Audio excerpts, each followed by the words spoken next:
Clouds Not Coming Down, a Boku no Hero fanfic.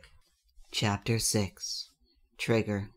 When Izuku rolled out of bed and immediately started his nightly stretches before getting dressed in his vigilante clothes. Was it weird that the middle of the night was turning into his favorite time of day? It probably was. Kachin would probably think he was crazy for wanting to go out in the middle of the night to bother heroes. Izuku snuck out to the front door, but froze with his hand on the doorknob. Hadn't he decided yesterday that he really needed to take weapons with him? He hesitated another long moment while he debated the merits of just going out weaponless again. He could always just rely on what trash he could find, right? It worked out just fine last time. But while he could do that, he probably shouldn't. Mom would kill him if she knew that he was running into fights without any kind of weapon or plan of attack. And while he wasn't planning on her finding out, it was the principle of the thing. So something small and easy to hide, but also something that he could grab quickly so he didn't too much into his vigilante time tonight. Cut. Maybe he should bring some sort of knife? He turned on the phone's flashlight and went into the kitchen. Were there any knives that Mom wouldn't miss? He obviously couldn't take from the knife block. They'd be missed immediately. He might be able to get away with taking a steak knife, but it probably wouldn't be a good idea to put a knife in his pocket without a kind of sheath, would it? He would just end up cutting himself as he tried to run to get heroes, and that wouldn't do any good. He needed a knife with some kind of protection already built in. Izuku smiled as an idea occurred to him, and he started to rummage as quietly as he could in the junk drawer. It took him a while to find what he was looking for since they used it so infrequently. He was starting to get scared that they'd actually lost it when his hands closed around an old box cutter. Izuku practiced extending and retracting the blade a few times to get a feel for it. Yeah, the cuts wouldn't be very deep, but they would be enough to distract a villain in a pinch, so Izuku could run away or find another opening. It was a good start. Now, on to bludgeoning weapons. On a whim, Izuku went to the pantry and grabbed a can of soup. Running around with a can wouldn't be good in the long run, since it was heavy and hard to hold, but he could always replace it with something more streamlined later. Besides, it had worked so well last time that he knew it was reliable. A can and a box cutter didn't feel like enough, though.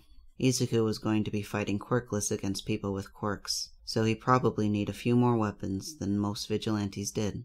He wished he had something like tonfa, but he didn't know how to use them, and they were just a bit larger than he was comfortable carrying around in his hoodie pocket. With some kind of stick would work pretty well, though.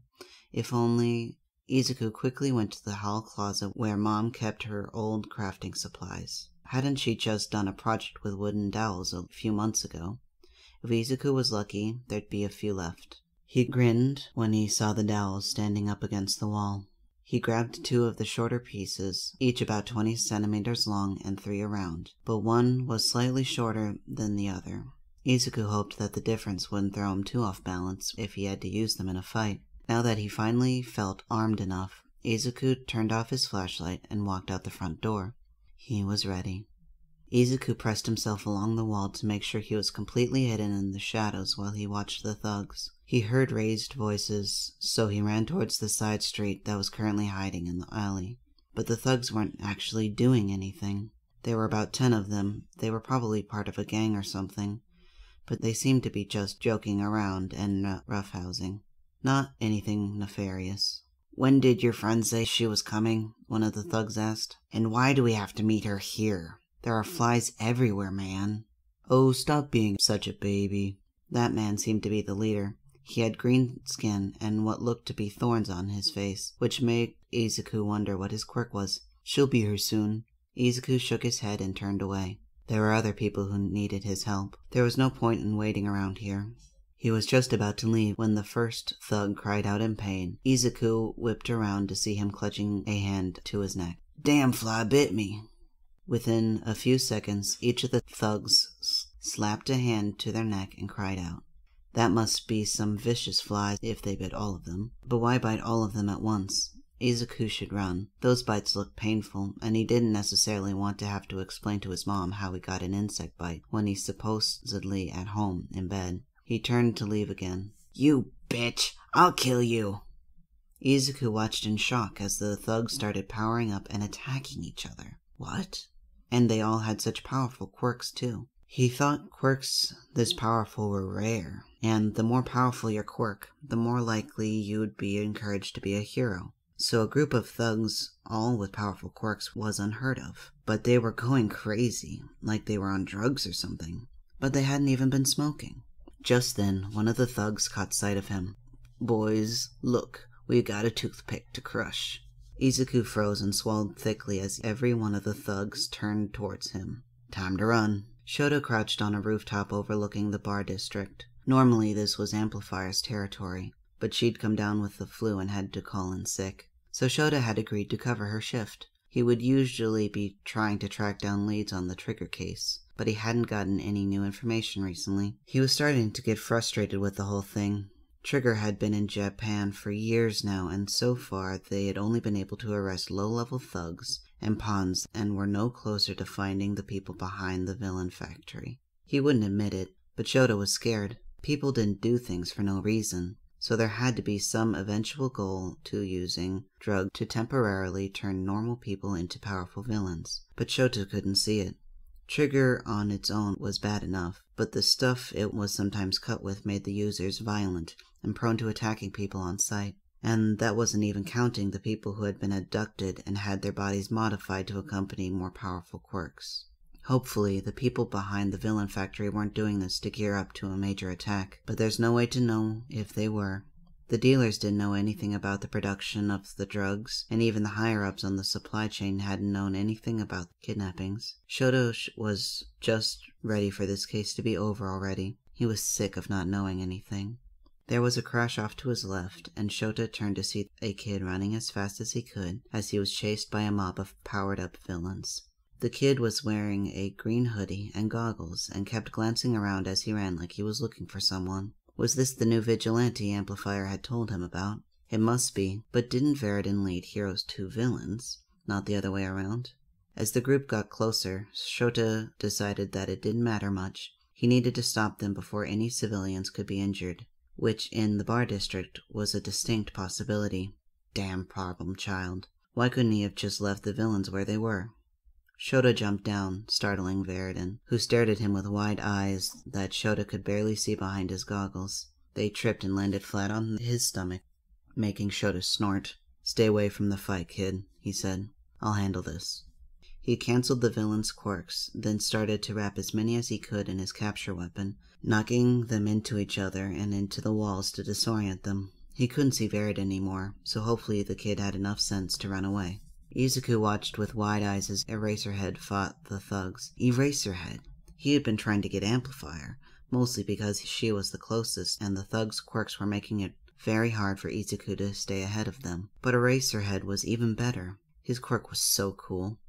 Izuku could tell where he had been looking by seeing whose quirks could activate and whose couldn't. And then there was his hair. Did he have a second levitation quirk, or was there something about his hair floating that was necessary for his quirk? Maybe it was built into his quirk to make sure that his hair didn't get into his eyes? If that were the case, if Eraserhead was hanging upside down and activated his quirk, would his hair float upright like it was defying gravity, like it did when he was standing up, or would it obey the laws of physics and stay down so that it wouldn't risk getting in his eyes? What if Izuku was so caught up watching Eraserhead's quirk in action that he didn't notice that one of the thugs had gotten out of Eraserhead's line of sight and was looking straight at him? Izuku yelped as the tentacle wrapped around his ankle and started pulling him towards the grinning villain, who apparently had a squid quirk that gave him tentacles for hair. Izuku hurriedly reached into his pocket and grabbed the box cutter he brought, while fumbling as he expanded the blade, then slashed at the tentacles. The villain screamed and let go as dark blood started pouring out of the wound.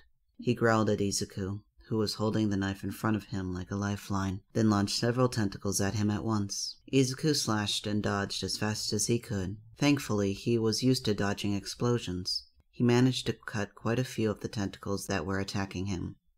But the box cutter wasn't long enough to cut them off. Not that Izuku really wanted to do that anyways. If he cut them off, would they grow back? Or were they like an arm and that once it was severed, it was gone forever? He really needed to stop getting distracted by interesting quirks, because just as he was getting into the rhythm of fighting the tentacle villain, another came up and hit him between the shoulder blades, throwing him to the ground and making him lose his hold on the box cutter. He looked around to see a villain with bulging muscles looming above him. That wasn't good. Well, he didn't have any ranged weapons, but his best options were dowels.